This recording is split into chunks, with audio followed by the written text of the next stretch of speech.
had lots of evidence po dito sa hearings sa Kamara. Produce one now. The records of the House of Representatives can suffice.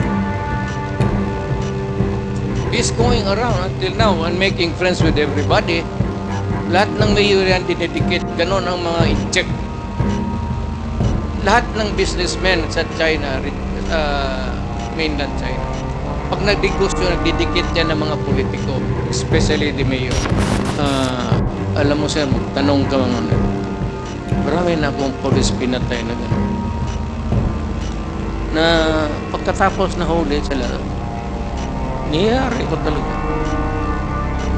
Kasi pag hindi ko ginanon, itong mga police na gago, may mga armas. And they can easily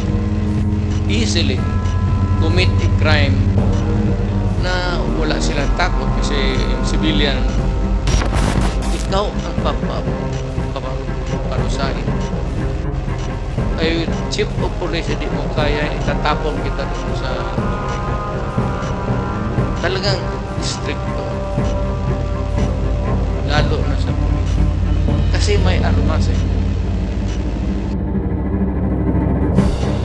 Mr. Chair, hindi po talaga katanggap-tanggap lalo na't kung meron nga, totoo man, kahit sabihin natin na nakagamit ng droga pero sa halip na i-rehabilitate, ang mangyayari pala ay masasama sa drug list na hindi vetted tapos papatayin. Masakit po talaga yun, Mr. Chair. At sa dami ng mga naging witnesses po natin, mga relatives na pumunta dito, dama po natin ang ganong epekto. Hindi lamang nung pagkalat ng illegal na droga pero maging yung approach, no, na patayan yung nakapanguna kaysa yung paano natin ma-rehabilitate yung mga napunta sa ganung landas. Sir, So, Mr. Chair, ito Sir, na po yung huling tanong natin. May I just interrupt you? Mr. President, sandali lang po, patapusin lang po natin siya. Pagkatapos po, kayo po, re-recognize ko po.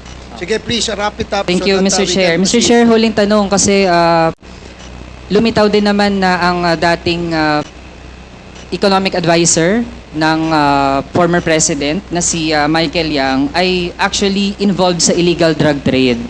So gusto po nating matanong kasi ang postura po na dating Pangulo ay staunch enemy of illegal drugs, pero malalaman natin, Mr. Chair, na ganun pala ang ilan sa mga aktibidad ng kanyang economic advisor. So gusto po nating malaman, alam din po ba yon ng dating Pangulo na mismo economic advisor niya ay involved sa illegal drug trade? Are you really sure? We had lots of evidence po dito sa hearings sa Kamara. Produce one now. The records of the House of Representatives can suffice. He's going around until now and making friends with everybody. Lahat ng mayor yan dinedikit. Ganon ang mga in-check. Lahat ng businessmen sa China, mainland China, pag nagdigusyo, nagdidikit yan ng mga politiko, especially the mayor. Hindi ako namimili kasi lulo ko in-check eh.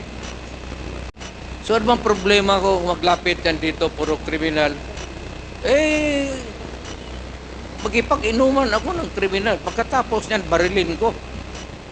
Wala mang problema sa akin yan, pakainin ko, tapos pagbusog na, lasingin ko. Tapos, tatapon ko. Kaso Mr. Chair, hindi lang po Pero yun kainuman. Mismo, lang ang presidential economic advisor, ganun pala ang ginagawa. So it seems like parang naging mafia po ang gobyerno natin nung nakarang administrasyon. And with that, I end my interpellation, Mr. Chair. Thank Mr. you. Chair, kung buhay pa yan, ibig sabihin, hindi yan durugista. Hindi ko itataya yung pagkatao ko. Salamat. Mayor, presidente, tapos mag ano-ano ka ng, ano lang, Okay, salamat po, Mr. President. Thank you, Congressman Manuel. Mr. Chair, short interjection, Mr. Chair.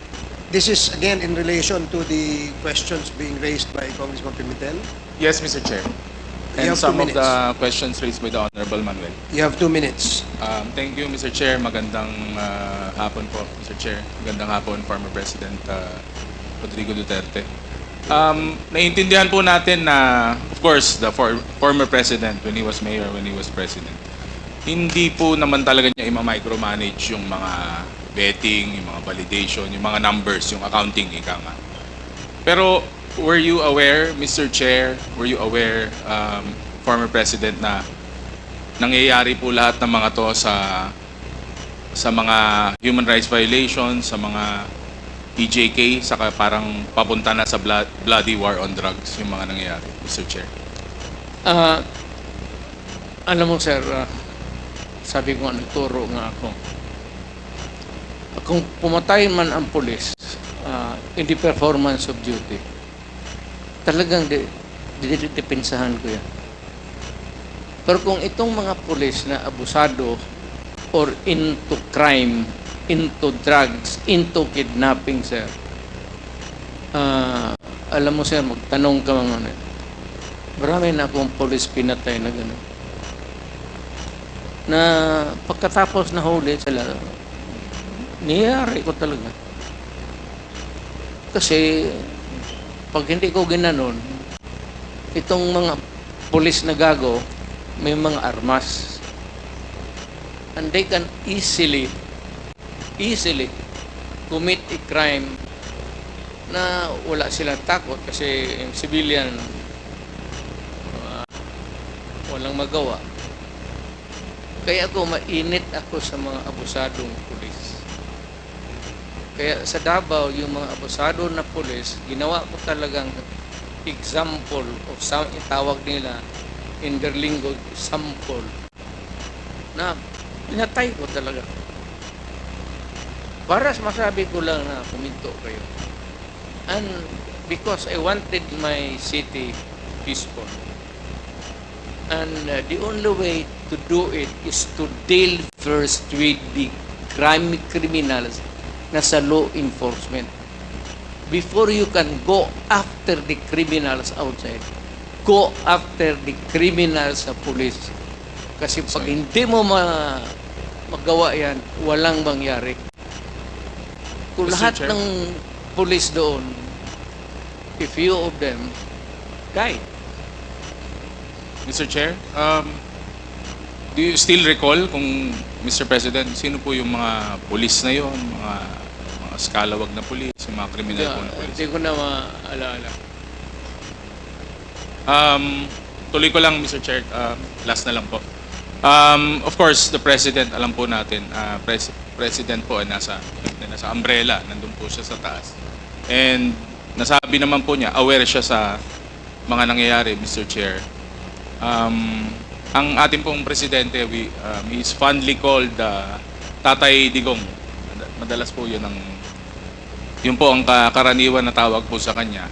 Siyempre po, pag ikaw po yung Pangulo, ang tingin po sa lahat ng nasasakupan, siyempre mga anak. Kami po yung mga anak ng tatay. It's made public. Alam naman po natin na there were human violations, extrajudicial killings, bloody po, na naging bloody po yung war on drugs nung mga nakaraan. Gusto ko lang pong tanungin na ano pong ginawa nung administration, Mr. Chair, Sir former President, nung nakikita na po natin na parang papunta na po doon, parang it was getting out of control, na nakikita na po natin na parang hindi na humihinto, dire-diretso na, parang marami na rin po nadadamay na hindi kasama po dapat talaga dun sa mga nangyari, Mr. Chair, former President. Alam mo, marami yan, sir. Yung excuse, pinapalabas nila na lumalaban because of, parang deploy to justify the killing. Malalaman ko na malalaman yan, sir. At nagtatanong talaga ako. At yung maliit yung siyudad, ako mismo ang umama.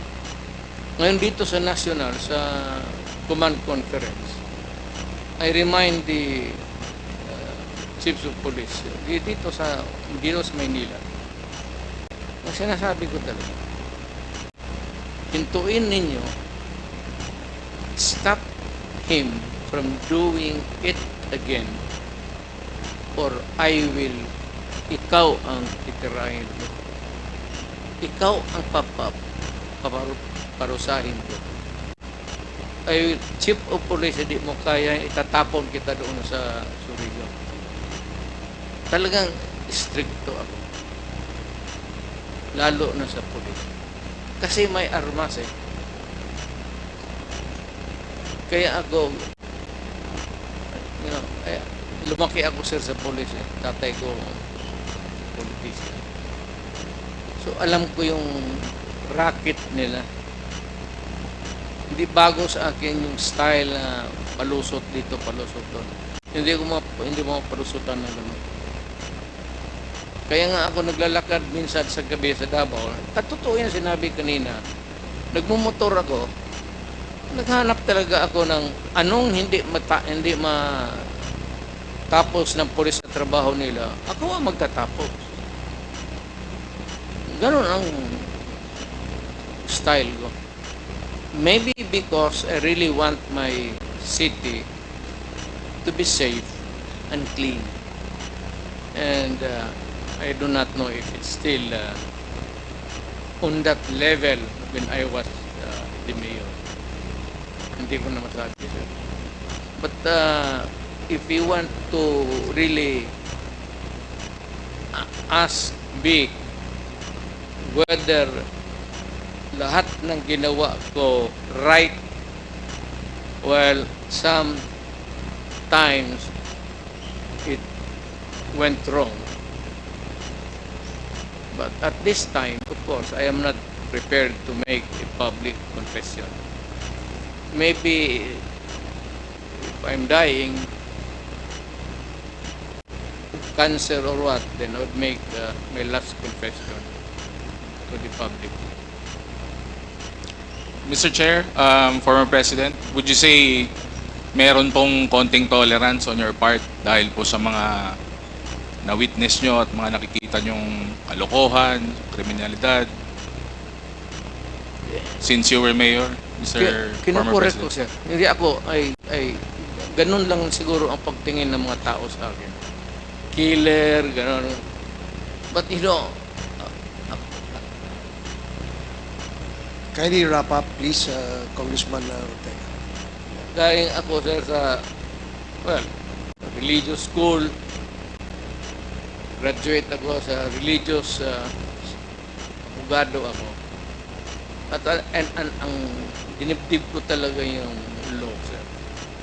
So hanggang batas lang ako. Hindi ako pwedeng lumabas ng batas. Sige na ako kornehan kasi ako na magawa ka ng when you can do it legally.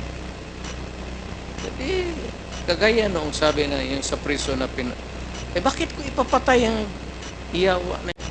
Nandiyan na yung kulong. Mas better para sa akin, sir, to suffer in sa utak ko talaga, mas mabuti pang makulong ka habang buhay dyan sa prison kasi death is a respite na tapos na. Hindi mo babayaran pag patay ka na eh. Magtiis ka dyan sa kulungan. Magkain ka dyan ng basura sa kulungan. Sige, okay.